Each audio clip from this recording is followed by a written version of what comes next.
Assalamualaikum warahmatullahi wabarakatuh. Sampurasun, nepangkeun wasta abdi Depi Karahmaya Putri ti kelas 11 IPA 3 SMA Negeri 3 Tasikmalaya. Bade masihan terang ngenaan COVID-19.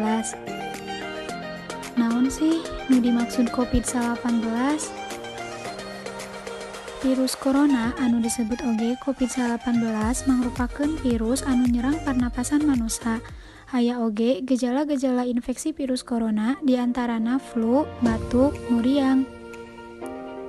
Kumaha sih langkah-langkahna hirup sehat di imah pikeun nyangarepan pandemi COVID-19?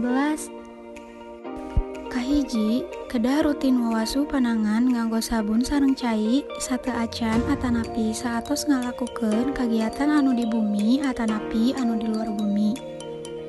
Kadua, nuang tuangan anu sehat oge bergizi.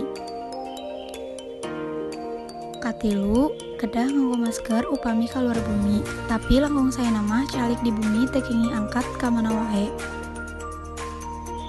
Kaopat, moyan dina panon poe enjing-enjing tabuh 10, cukup kana 20 menitan oge.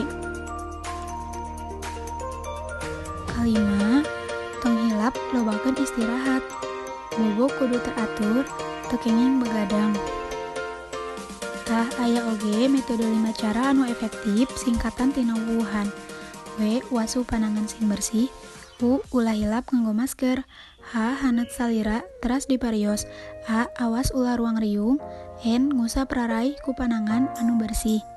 Eta singkatan tina wuhan. Pikeun kasehatan sareng kasalamatan sasarengan, hayu urang nganggo metode 5 cara anu efektif pikeun nyegah virus corona.